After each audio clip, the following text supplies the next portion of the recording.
Hey everybody, welcome back to Omens. I'm your host Ryan, AM air pronouns, and I have a rocky chair. It's fun. Um, but anyway, this is episode 26, a continuation of our zodiac, and of course our crystals and herbs. Um, I actually enjoyed last month when I kind of ended up skipping the rune. I was like, you know what, that kind of pares it down, makes it a little easier for me to do. So I'm gonna continue skipping runes. Maybe I will re-add them in after I've finished going through the zodiac, because it's gonna pretty much these third week middle episodes are gonna kind of continue being the herbs and crystals, and then there's gonna be kind of a continuing theme throughout that rotate that they've each gonna end up with a continuing theme. So originally it was gonna be runestones, and if you've been following along or you've gone through the past ones, you know that I basically started out with an herb, a stone, and a rune, and then added in a zodiac, and then we had spells for a little while, and I kind of dropped those without quite realizing it because I kind of forgot them, and then I remembered that, oh hey, Oracle was a thing that I was thinking of too, and yeah, stuff got dropped and added. But yeah, so I was like, okay, you know what, let's make this intentional. It's just going to be zodiac and a corresponding herb and crystal until we finish out through the zodiac. And when I re-update some of my prior episodes, or yeah, um, I don't know if I'll update any of these third week ones. Probably not, but yeah. All right, but yeah, so it's the third week um, of the month. So we are talking about herbs, crystals, and a zodiac sign. And as you know, I've been doing basically the zodiac sign that is ending or has ended in the last couple of months, the last couple of times, because I started on a. Basically, I started with Virgo in September, and because I really strongly associate Libra with October, but that's mostly just because that's when my birthday is. So, anyway, however, we are back to the sun isn't quite out of Aries yet while I'm recording this, and it won't be when this release. So, close enough. So yeah, the zodiac sign, if you haven't guessed, we're talking about is Aries. And the herb that is associated with Aries, or well, not specifically associated with Aries, it's ruled by both Mars and fire. It's a fiery herb, is its elemental association. Its elemental association is fire, and it is ruled by Mars. There we go. So, you know, which Aries also is, both of the previous. And then as like crystal, okay, screw it, we're just gonna go with the birthstone for Aries, because why not talk about diamonds? Um, and oh, we can have fun talking about diamonds. I might pause this a little to right before there to do the research on actual diamond mining and stuff that I meant to do, but I forgot. Even though while I was writing it up, I had plenty of time to do that. Instead, I started reading a book. Um, Basically, I did all this research and writing like while I was waiting for my car to get fixed. Its oil changed and alignment and shit. So. And I was thinking as I'm doing the diamond, like, oh, I should look up diamond mining practices. And then as soon as I finish writing everything up, it's like, nope, we're going to read a book. Oh, well. But I'm doing better on time this week. I started at 12:30 instead of 1 p.m. So I have it this room till 1:45. So I can blather on as I like. Okay, not too much. Because I doubt anybody really wants to hear that much blathering on. All right, you know what? Let's do what you came here for, and let's get into the actual freaking constellation and shit. Or the zodiac. We're getting the zodiac first, constellation second. Alright, so our zodiac sign of Aries is in fact the very first zodiac sign in the cycle of the zodiac. So Pisces is the last one, Aries is the first one. And the reason for that is because in the northern hemisphere, Aries used to be the constellation that would appear on the horizon at the vernal equinox, which is the spring equinox, which we had last month, near the end of March. When the sun transitions into the sign of Aries, that is when we have the spring equinox or the vernal equinox in the northern hemisphere. In the southern hemisphere, it's actually the fall equinox or autumnal equinox that Aries opens up because seasons are reversed. In case you didn't know, the Earth has reversed seasons on different sides of the hemisphere. Equinox. No. Equator. That's the word. So, yeah. Shocking, I know. Alright, so when I say that was the constellation that used to be in the sky during the spring equinox, it's because it was. During the vernal equinox, that was the constellation that was rising, and that's during the creation of the zodiac. The creation of the practice of Western astrology, basically, when they were actually writing it all up, and like this constellation during this time period, and this one during this time period. Aries was a constellation that was in the spring. Due to the way the Earth's rotation has changed and the way our solar system's place in space has changed, that is no longer true. Pretty much all the constellations are now backwards from where they were. So actually right now, currently, in the spring, we have all the zodiacs we associate with the fall, Libra, and I have the book right here, and I've mentioned this before. Where is it? All the ones we associate with the autumn quarter of the year, Aquarius, is the autumn quarter of the year. Like Leo, Libra, Virgo, those are the ones that are actually in the sky around March, April, and May. And the ones we associate with the spring, like Aquarius, Aries, Pisces, even, those are all now in those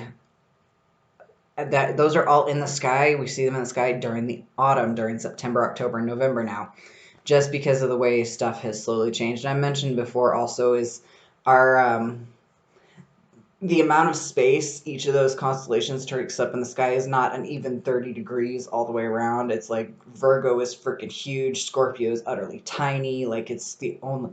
And I use those two examples because Virgo is the one that's in the sky the absolute longest. In fact, it is in the sky. I know where this is. It's in the sky. Come on, Virgo. From September 16th to October 30th, whereas Scorpio, or Scorpius, is only in the... So Virgo's in the sky, like, visible in this as the background of the sun in the sky for about 45 days, and Scorpio is the background of the sun for only 7 days, like a week. So, as we know, astrology is more... It's definitely an Earth, a geocentric-based science, quote-unquote, air quotes, science, because it hasn't been regarded as an actual science for at least 150 years. Not once we started realizing that, I think we can explain some of these things different ways. But it is very much geocentric, first off, which is why it kind of is like, it's geocentric, not solar-centric, which is why it's a little off with actual astronomy, like actual placement of stuff. And then to top it all off, it's very very math-based.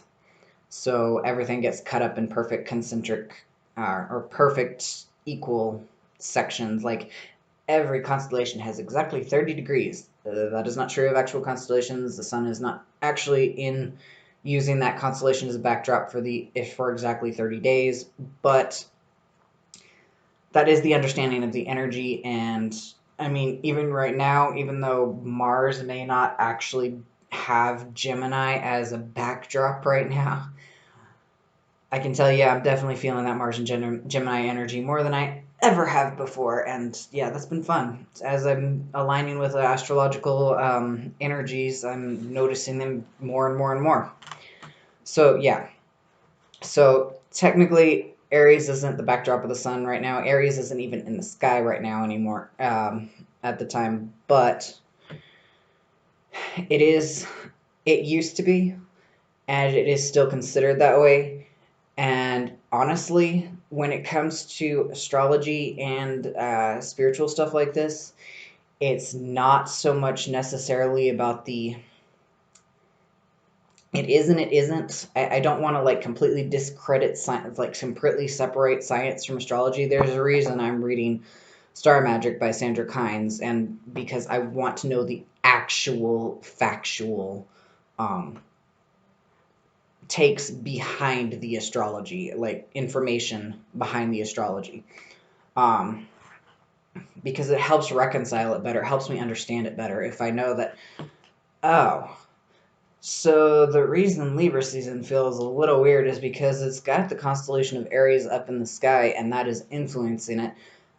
But that also makes very much sense. It's very interesting to me that basically where the constellations used to be has almost completely 180 degrees flipped, so their polarizations are now combined. So the constellation is up during the zodiac time type deal, and it's fascinating because it almost, to me, it helps the energies help balance each other out even better and expand.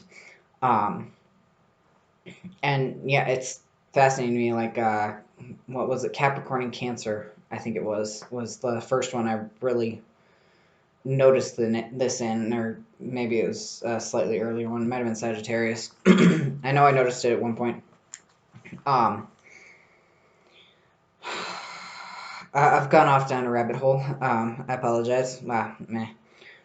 But yeah, so this is fascinating. But all that rabbit trail stuff aside, Aries is the first of the zodiacal cycle. So actually, that rabbit trail had a reason. I'm gonna bring it back a little bit, since my brain finally connected the dots again.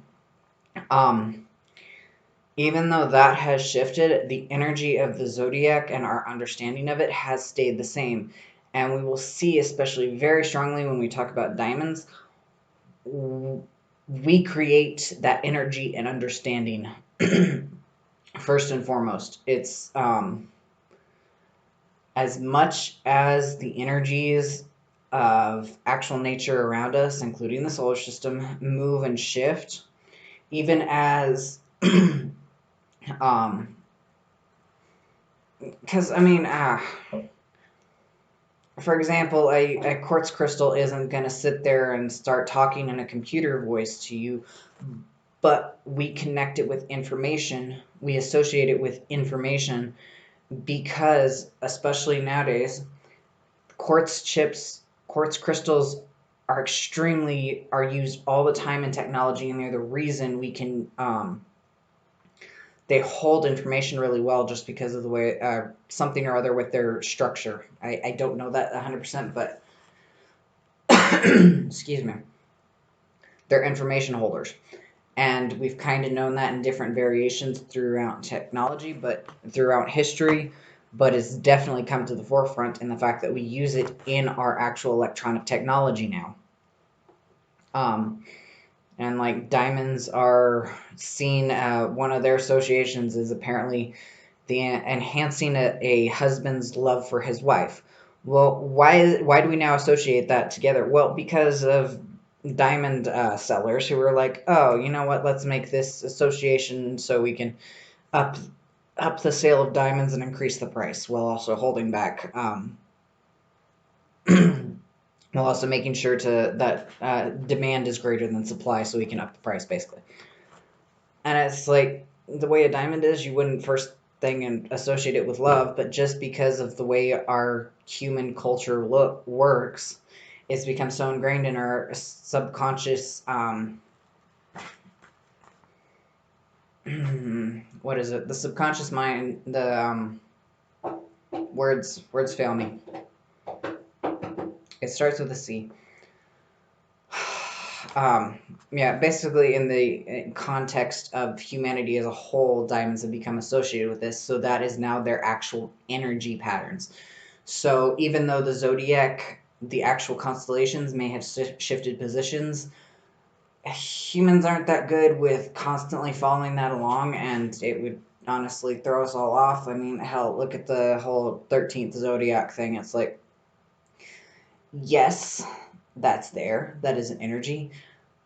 But we are the astrology as a practice and being, as a being in its own right, is set in one specific way. Very little of it actually changes. It takes a lot of fucking energy to get it to change.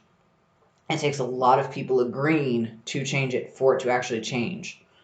Which is why it's like a 13th zodiac sign. It's like, no, adding that in changes everything up so freaking much. And we can even look at people who would, their zodiac signs would shift. I mean, mine, I think, would go back to Virgo or something. I'm like, I'm not a fucking Virgo at all, or something.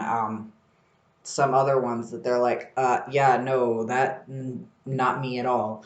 The energy of thousands of years of the setting of this specific knowledge and things is so ingrained that it does not shift even as physical 3D reality shifts. Now, granted, will that hold forever? No, probably by the time, if, for example, if somebody goes to live on Mars, that's going to have to be an entirely new set of astrology, because the constellations will be different. The centers will be different. You won't have Mars in your birth chart because you'll be on Mars. You'll have the Earth in your birth chart instead. Now, that actually is fascinating because, as we're going to get into today, with Aries, Mars actually represents our body, and so does the Earth to a degree. So I think in that case, they could definitely replace each other very easily in natal charts, which is a fascinating little aside. Also, I think Mars is actually the only other planet in our solar system that might be kind of habitable, just because of its proximity, well, and proximity and structure, more specifically. So, anyway, that was a long 16 minutes if you don't count the 4 minutes of introduction. So let's get into Aries for real now, because anyway, that was fun. But yeah, so Aries, the first sign of the zodiac, the beginning of spring, the vernal equinox, the initiator is one of the titles it's known by. So first of all, break it down. Aries is a cardinal modality. Aries is a cardinal sign. So it's a cardinal modality, which means it's the beginner. It's an initiation energy. It initiates, it starts things, it begins things, it goes. In this case, it begins both spring in the northern hemisphere and fall in the southern hemisphere. Um, it's the energy of the pioneer, of the first of the explorer. Well, not even so much. It's not really an explorer energy. Actually, I take that back. It's the doer. It's the first one who goes out and it's the leader energy. The, okay, this needs to be done, I'm gonna go do it. It's the, this looks interesting, let's go start that. It's more like, instead of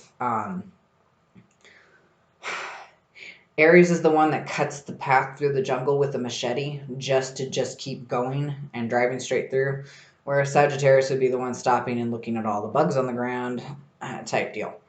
Aries is the one that's just fucking cutting through, like just going straight forward. Its element is fire, which we know fire is the energy of transmutation, action. It's an inhale energy. It's expansive, outgoing. It's positive, inspirational, in the context of Aries, I should say. And so fire especially is the power of transmutation, of changing things. I mean, it's literally a main component in alchemy, which has to do with transforming stuff from one state of being to another until reaching the so-called, quote, final state. Unquote. I don't know. I'm never sure how to use quote unquote. I just always use air quotes. I should just say air quotes from now on. But anyway, so fire is about action, about expansion. It's in the sign of Aries. It's expansive. It's outgoing. It's positive and inspirational.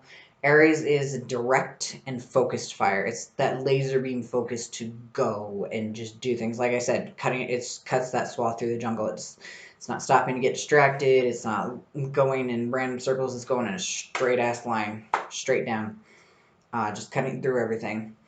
Like I said about Mars, Aries is ruled by Mars, which, as I said that like I said a little too early. So as I said, Mars is the warrior and a representation of our body. It's it's our body. It's our physicality. It's our warrior mentality. It's our wherever Mars falls in our natal chart is where we can look at where our warriorness comes through, where our direct focus comes through. So like if Mars is in the sign of, well, not in the sign, in the house of, say, for instance, in our 7th house of partnerships, ruled by Libra, we know that in partnership with other people, we tend to be direct, assertive, and focused. If it happens to be in,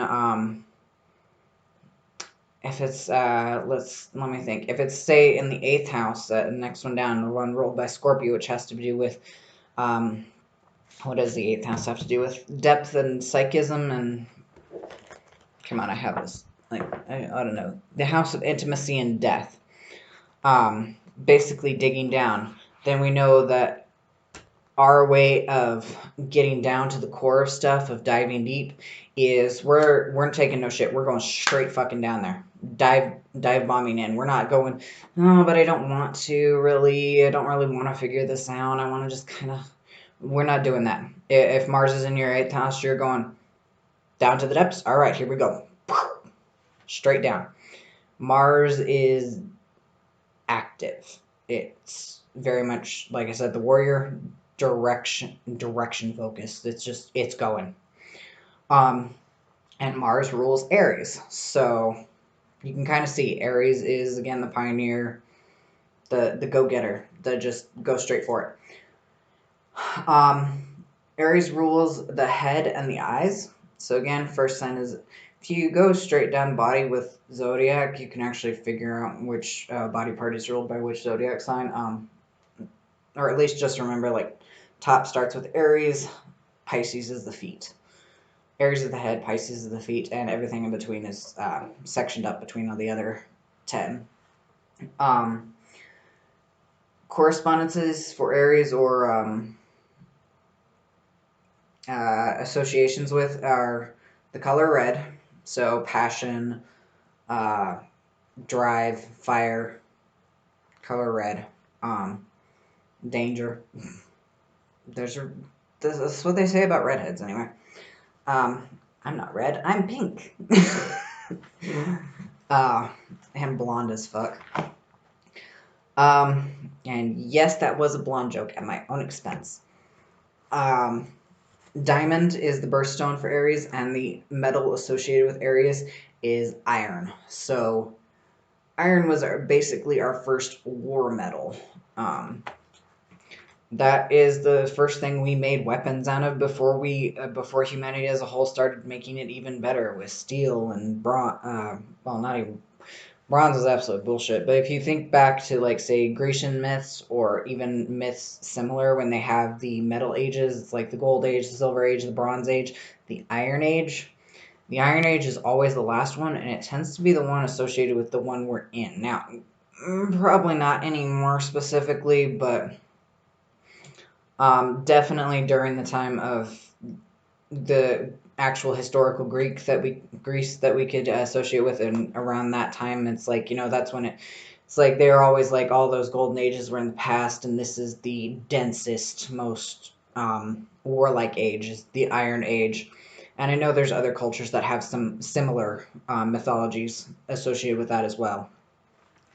So we can think that with Iron, with Aries, with Mars, the warlike, the initiator, the brazen one. And if we kind of go back through that a little bit, it even is even more interesting that that is known as the first sign of the zodiac. It's like, okay, so that actually basically begins that age. So which age are we? I mean, now if you want to go with um, astronomical slash astrological ages, we're somewhere we're somewhere around the end of the Pisces, beginning of the Aquarian age, and it's something to do with they overlap majorly, and it has to do with which constellation is the backdrop of the Earth currently, which, like I said, given the way astrology is exact blocks and astronomy is not, could be any time in the last 200 years to 200 years from now, depending on who you ask or where you go looking. It's seriously irritating, but me personally, I'm like, yeah, I'm pretty sure the Aquarian Age really started sometime around the 1980s or so. I'm thinking rise of the internet. Me personally, I'm pretty sure that's really when the Aquarian Age got its foothold, and whatever Piscean Age stuff we have is just shit that's dying out, especially last year and this year. It's like the last dying screams of a dying age that kind of went sour. Which, to be fair, I'm pretty sure every age probably does. No matter what type of age you want to go with. They all end in the shadow side, most likely. Because, yeah. Alright. I am, running low on time. Damn. It's the polarity of Libra, so we're thinking the self is one side of the polarity and partnerships is the other side. And this opposition, not only does it create kind of slight clashes a little bit, but they also help expand each other. They help enhance and expand each other, like two sides of the same coin. It's like on one side you have the self, on the other side you have partnerships. All right. Oh, and the symbol of Aries is the ram. And we'll get more into that in the constellation. So the next three parts are the Aries sun, rising, and I went ahead and threw moon in there because why the hell not?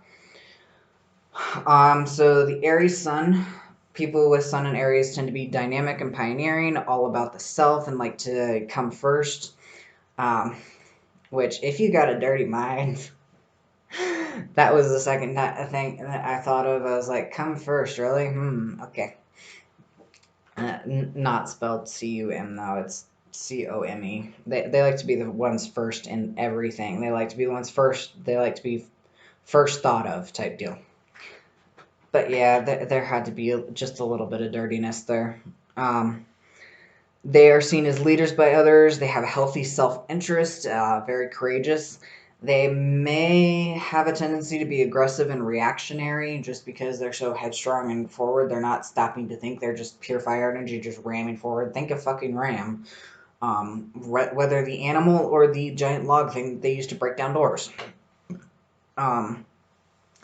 They're seen as impatient, fast-moving, and daring. Sometimes famous sun sign people, Aries and Sun and Aries people are Lady Gaga, Elton John, and Nancy Pelosi, and Leonardo da Vinci. It's fun. I knew about Lady Gaga, but the other three were kind of news. No, I knew about Leonardo da Vinci too.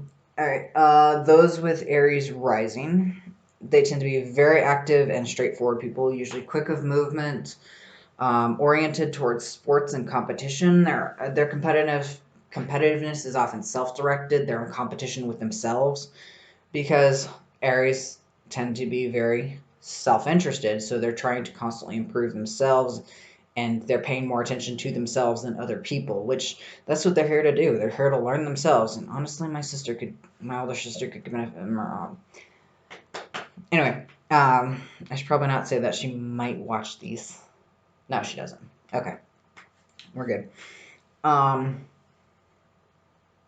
they do everything. Aries rising does everything at full speed, and they like to be on the move, and they are very direct about everything.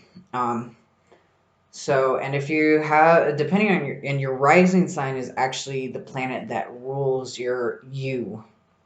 So, like if you have Aries rising, your planetary ruler is Mars. In my case, my planetary ruler is Jupiter, which is fun. Famous people with Aries rising are Rihanna, John Lennon, and Samantha Fox. Honestly, I was surprised at some of these people should put in their books. All right, this next part about the Aries moon I did not get from the Complete Guide to Astrology by Louise Eddington. I found it on the internet. Um, um, I forget what the site was. It was Star something or other. Let me look real fast. Yeah, starslikeyou.com. .au. So I think that's in Australia. It's a good site. I'm gonna go back there for some other stuff.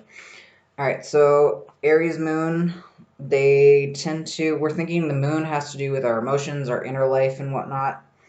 So where is it? People with their moon in Aries tend to be have a pronounced need for independence. Um, they have an assertive streak, obviously. Emotionally, they're very emotionally independent. Like they don't quote air quote need anyone else, but I mean, yeah, they basically don't really need anyone else. They really need to be independent. Um, Now that's not to say that they don't want or at all need like actually need someone else. That just means that I'm not sure how to put this. I don't want to say that they don't need anyone else because that's not what I'm trying to say. That's why I put it in quotes, is then they don't really sarcastically need anyone else. They're not dependent on other people to make them happy emotionally or to have them emotionally fulfilled. They're quite they're quite able to basically fulfill themselves emotionally, and they know what they need to fulfill themselves emotionally. And they don't want to be tied down or constricted or stopped from basically getting their own needs and emotion and wants met. I think that's what I'm trying to say. I think that's the right word I want. They expect and give a lot. That's the other thing. So they're very giving, very direct. Obviously, Aries tends to be a blunt instrument, going straight forward, and they're very giving, and they expect that much in return. Which honestly, yeah, cool. Um, they're both quick to react to stuff and also quick to forgive, because Aries not good at holding a grudge, except for my younger sister. I don't think her moon's in Aries though. She's just a sun sign. They are, because of that fire and air quote masculine energy associated with Aries. Mostly just the fire, the day, the expansion, the bust through everything energy. They're not very. They're kind of uncomfortable with sentiments. They're like, yeah, no, don't hug me. Let's just okay, we're good. That's it. That's enough. It's no. Oh, love fest. They're like no. X. Um, and not the kisses.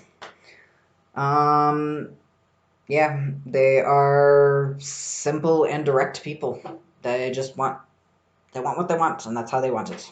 Period. And no, I don't have any famous people with their moon sign in Aries. Um, but anyway.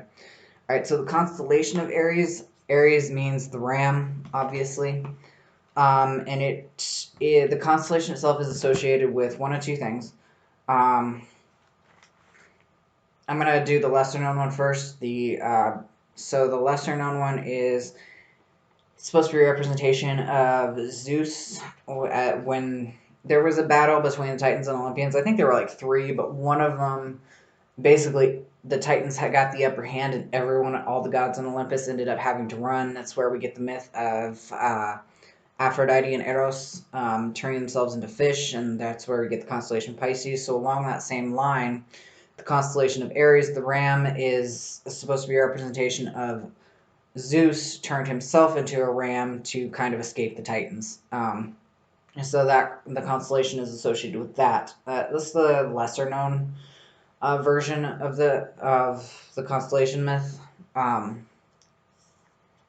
which is interesting. So if you think about it, the implications of that is interesting in itself, because Aries is the head of the zodiac, the leader, the leader of the zodiac, the first one, the direct punch through things. Zeus is the sky god, the leader of the gods, of the Greek pantheon of gods, the lightning bearer, or the thunderbolt bearer. I don't know what exactly the title of that is, his title with that is, but yeah, it's something to do with thunder maybe. No, that's Thor. Something to do with lightning. He's the lightning bearer. We'll go with that, since I can't remember off the top of my head. Zeus has never been really a favorite of mine, but consent issues. Though I did read a thing a while back from someone who does work with the Greek pantheon, who had a UPG about Zeus, and basically he said he was remorseful and apologetic of his actions in the past for being such a misogynistic, rapey dickhead, basically. Which, kind of cool. Still not someone I'm comfortable with, though. I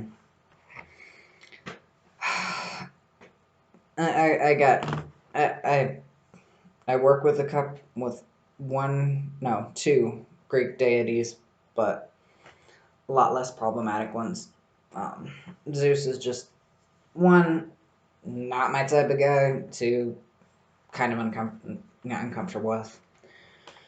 Alright, but that's one myth for the constellation of Aries. The other one is that, the more known one, is that it's a representation of the winged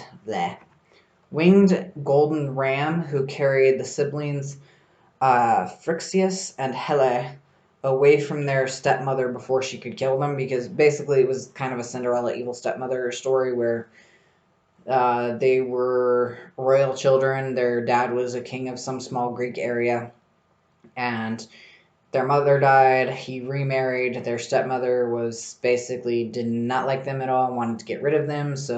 But before she could actually strike, this golden ram came down from the heavens and carried them off.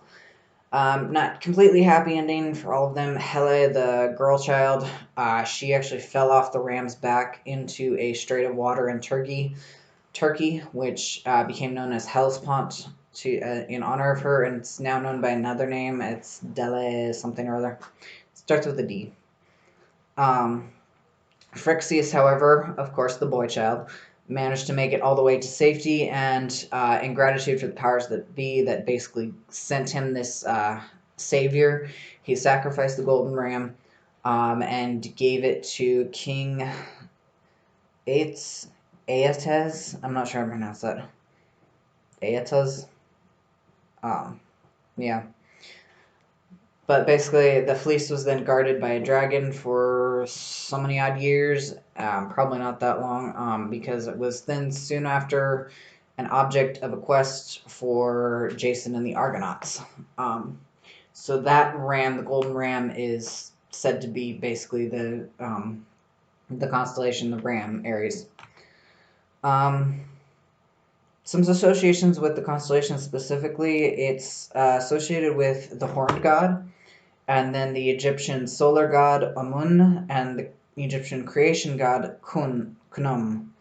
And it is, if you want to do constellation magic, which this has a lot in it, star magic, it is a symbol of strength and protection. So you could actually call down the the energy of that constellation when it's in, basically whenever, honestly, to help give you energy, throw in some protection, give you strength and whatnot, yada yada yada.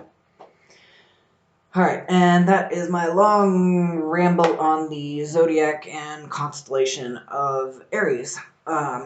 So the next two parts, of course, like I said, associated with Aries, the herb and crystal.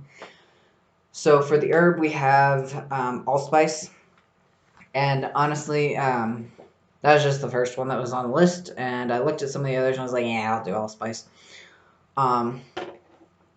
Allspice is, honestly, it's just associated, its element, its associated element is fire. It's very energetic, very energetic herb, and it is ruled by Mars. So again, we have that fiery warrior type energy going into allspice. Scott Cunningham's Encyclopedia of Herbs has a very, very small entry, so of course I had to go looking somewhere else for more information. But his very small entry is it's associated with money, luck, and healing, and it is burned or added to mixtures to attract luck or money and used for healing. And that is pretty much verbatim. I literally just wrote all of that out on one single line. Now, granted, I wrote very small today, but still. I like Cunningham's stuff, and it gives me some good information, but if I want to expand my knowledge, I have to go elsewhere. So I went to Wikipedia, because why not? And honestly, allspice doesn't have much more information. Its biggest use that I have seen associated with it over and over and over is money drawing. It's a big money drawer. It does have association with, where did it go? It ran away on me. I forgot where I wrote it. Apparently I did not actually write it down. Okay, interesting. Because of its a strong energy with fire, and because it's a fire and Mars energy. So if we're thinking Aries energy, if we're thinking directness, drawing, expansive, blunt warrior energy, it is a very strong drawer for pretty much anything. You could add it as basically a boost for pretty much any spell you wanted to. It specifically is good for money, luck, and healing. Healing wise, get into that in a sec, but it's used more in conjunction with other herbs as kind of a boost. Money wise, you can use it on its own. Money and luck wise, I believe you can use it pretty much on its own. I have used allspice and money drawing spells with fairly good results. The only problem is every time I do a money drawing spell, I end up with extra hours at work, so I try not to do those anymore, because that's pretty much my only source of income, and I don't want to spend my entire fucking life at work. So, I don't really do money drawing spells at the moment, but it does work, I will say that. It does fucking work. I usually just burn it as an incense. Some people put it in sachets. Yeah, so I did find some interesting historical facts on allspice, though. So first off, it's originally pretty much from South America. It's best grown in tropical areas. Europeans did try to transport it to Europe, but it didn't have much success growing there. It was just smaller bushes, didn't turn out very well. But anyway, haha, colonization. Fucked with those guys. I'm a descendant. I can't say that and not admit that shit. Alright. But anyway. Where did it go? Alright, so the history of allspice is it was used by the Mayans as an embalming agent, which is kind of cool. You can think of it if it's used as an embalming agent, and also on the second part of that is it was used by the Arawaks to help cure and preserve meat. So it's a preservative, obviously. It's a meaty preservative, which kind of throws in the Mars aspect of if Mars is associated with the body in medical astrology. Well, it's associated with the head in medical astrology, but We're thinking of curing a preservative agent. So, magical, energetic wise, we've got that preserving, that long lasting kind of energy of like it's going to help stuff last and really get through stuff. Granted, probably not very forever. It's not exactly vinegar, but or alcohol, but it's a preserving agent. It was also used by other South American peoples to flavor chocolate. That was kind of just a side note, and I use it to flavor my chocolate. It's delicious. I also use it in my cinnamon sugar mixes.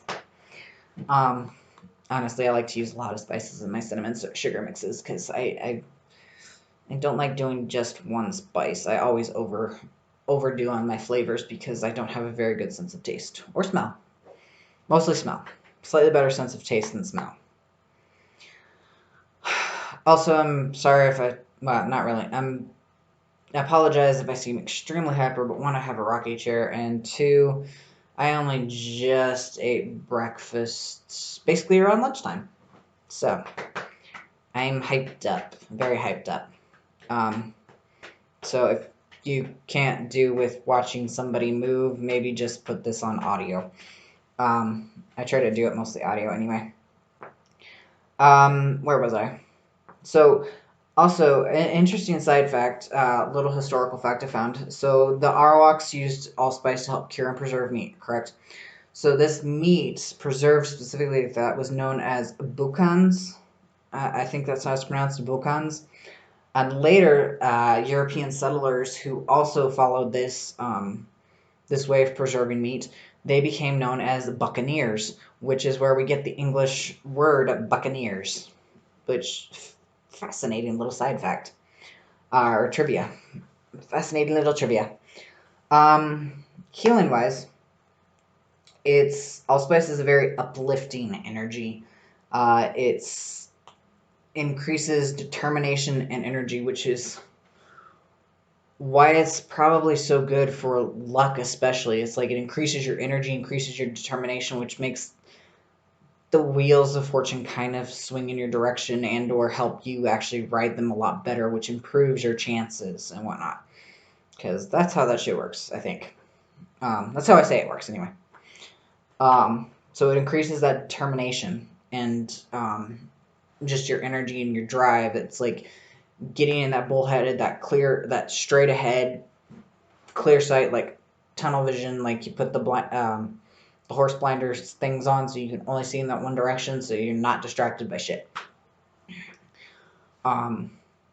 Which definitely I can see helping improve the luck. Not 100% sure about the money drawing. That's probably why I always ended up with extra hours at work. If it helps me, okay.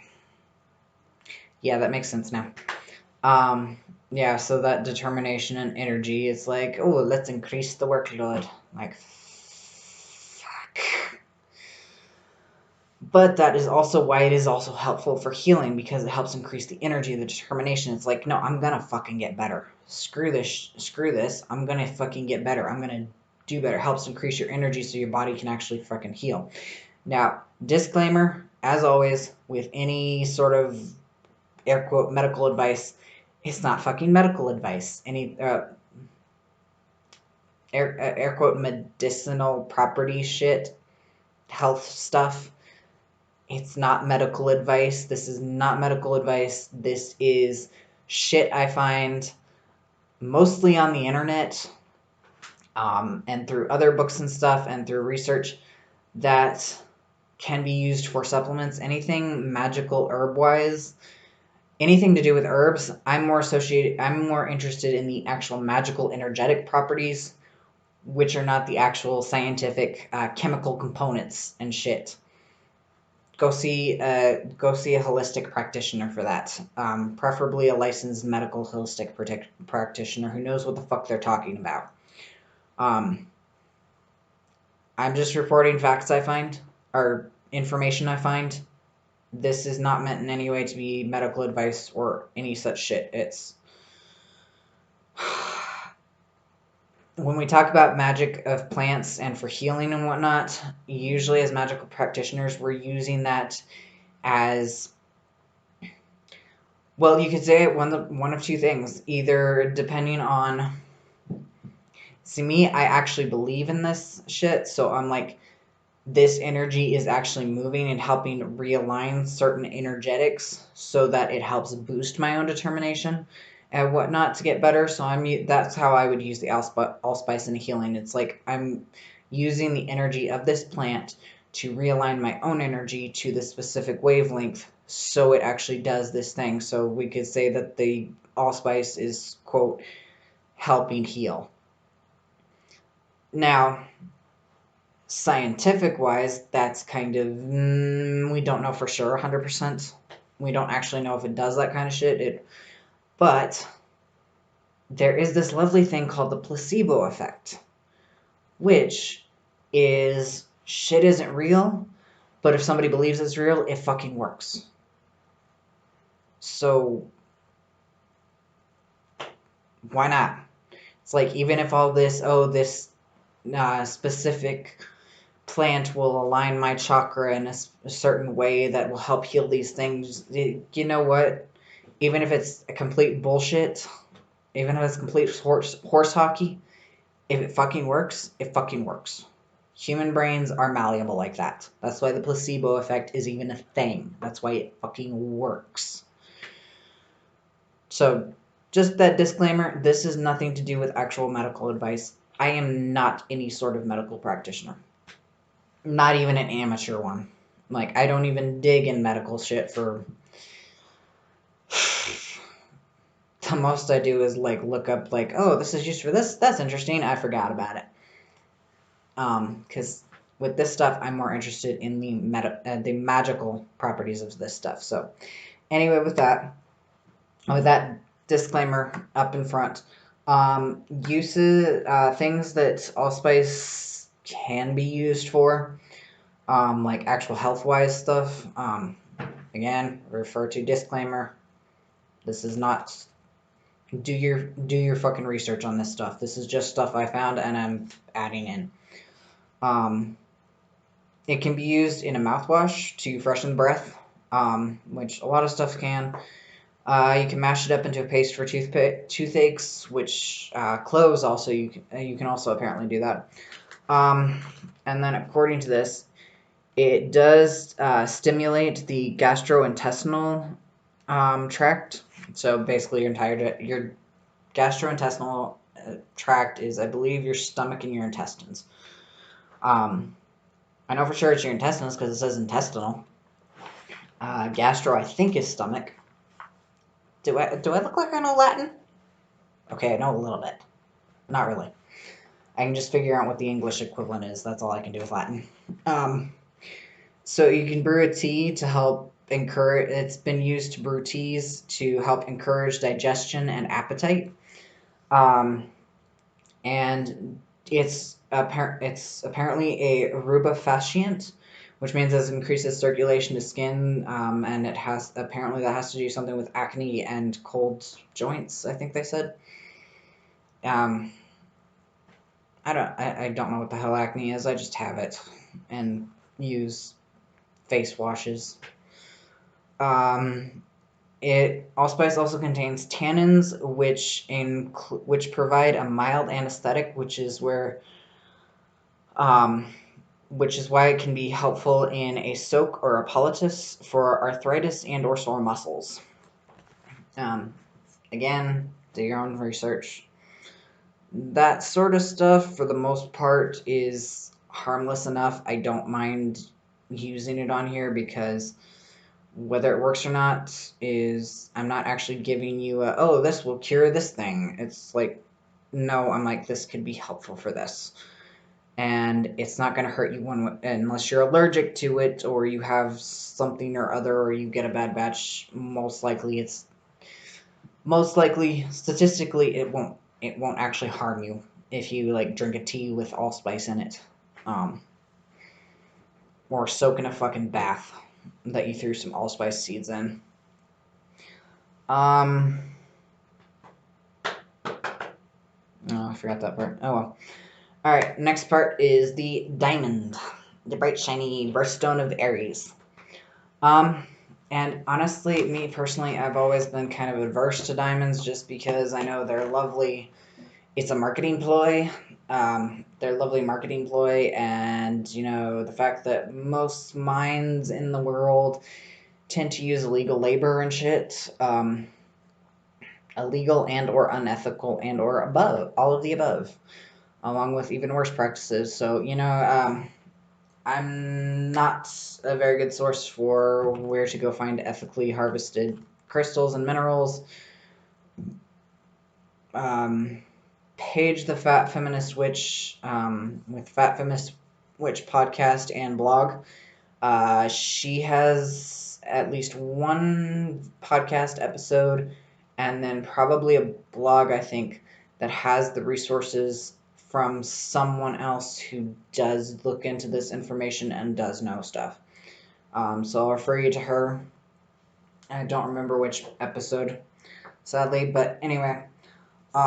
So I've always kind of not liked diamonds just because of.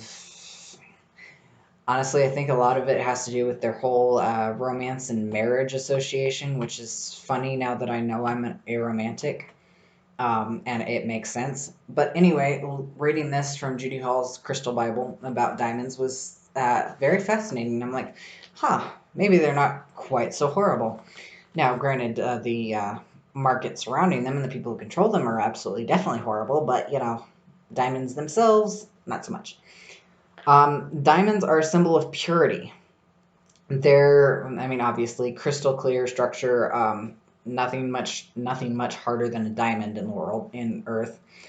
Um, they're basically associated with it. Their energy is a pure white light, which clarifies, purifies, and amplifies, was how I put it. Because they can help you to bring your life into a cohesive whole. Diamonds bond relationships by bringing love and clarity and are a sign of commitment and fidelity, which again, that's kind of our cultural association that's slowly become part of their energy. They're also a symbol of wealth and abundance. Again, our cultural manifestation of it because, a limit supply, increased demand, wealth and abundance. You got to pay a lot of money, a lot of fucking bucks to own a diamond. So if you can, it's obviously a sign that you're very wealthy. Um, they're also known as a stone of manifestation. They're one of the stones of manifestation, so they help bring things into existence for you or help you concentrate to help manifest things. They're apparently an excellent blocker of geopathic or electromagnetic stress, especially good for cell phones, mostly when worn as earrings. Apparently, that probably has something to do with the actual crystalline structure of them, the atomical structure of diamond. That's a whole big science thing that our geo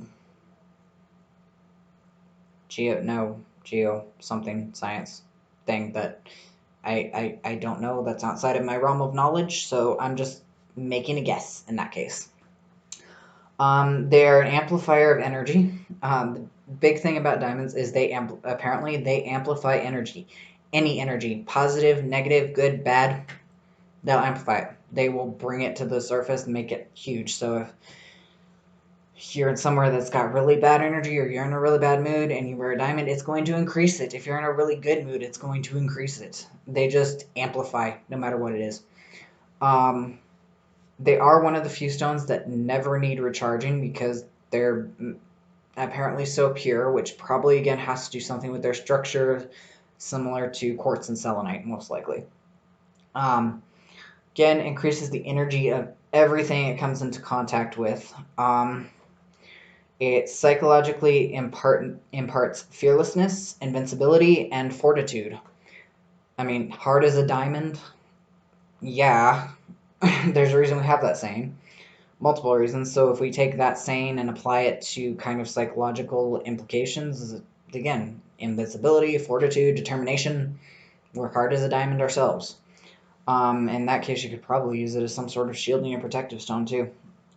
Maybe. Actually, probably with this next part, and again, why it's associated with Aries and Mars. It's merciless light. She literally described it as merciless light, which is awesome.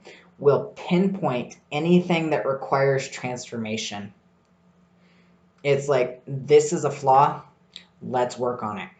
It's going to, right here, I'm going to blow this up in your face. It stimulates it's a creative stone. It helps stimulate imagination and inventiveness. Mentally, it provides a link between the intellect and the higher mind, and brings clarity and aids enlightenment, which again, we think that purity part, basically the white clear, even though diamonds can be yellow, I think, in raw. It also helps cleanse the aura of anything shrouding a person's inner light, and as an activator of the crown chakra. So again, we have that. So an activator of the crown chakra is, again, the higher mind, the intellect to the higher mind, higher consciousness. And I think that cleanses the aura of anything shrouding a person's inner light. Diamonds are bright, shiny, very bright light. They don't apparently do not like the darkness thing. They don't like to be covered up. They just like, okay, no, we're... Now I want to get a pair of diamonds. Diamond earrings, I think.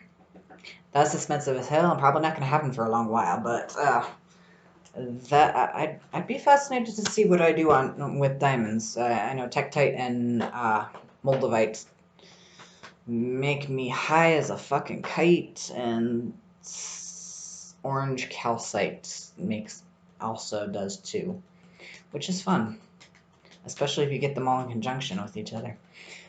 Oh, that's fun. You think I'm hyper now? You ain't seen nothing yet.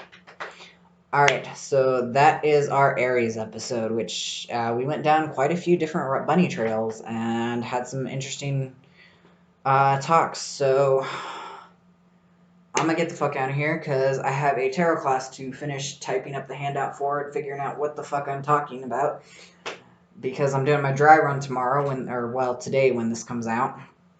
And then I have doing it for reals May 1st, which will be fun. Pretty much everybody does beginner tarot classes. I'm basically doing an intermediate tarot class. And I could definitely probably do advanced to a great degree. Well, no, I'll stick with intermediate for now until I get advanced.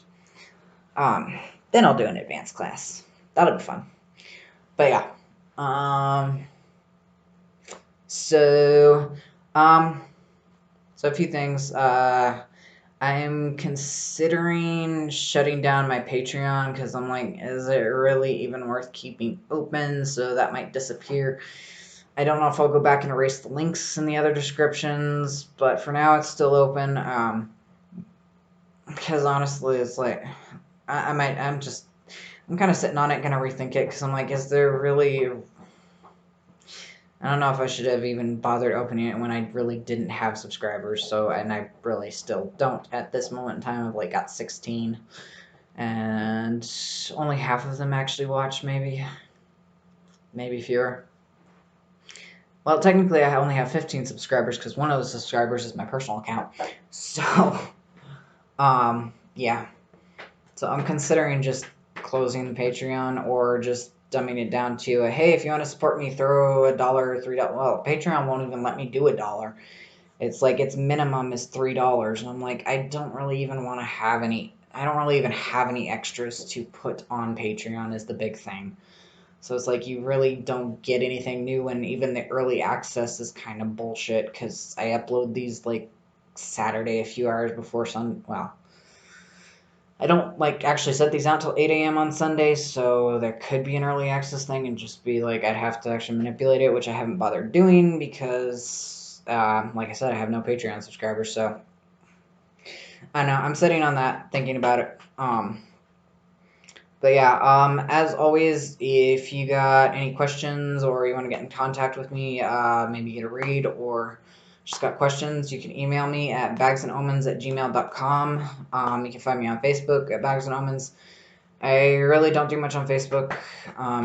Personally, the Bags and Omens account is mostly just me sharing the cards I do for Intuitive Tarot Read, the card of the days for weekdays, and then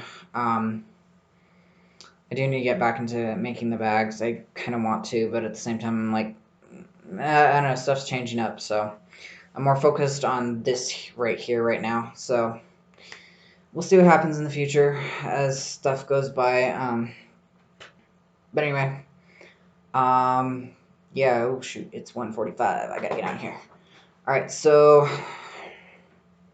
y'all have a good day, good rest of your whatever. Hopefully, like, comment, and subscribe, all that lovely shit, whatever. I will see you all next week with the Major Arcana card of Strength. So, yeah, have fun. All right, bye.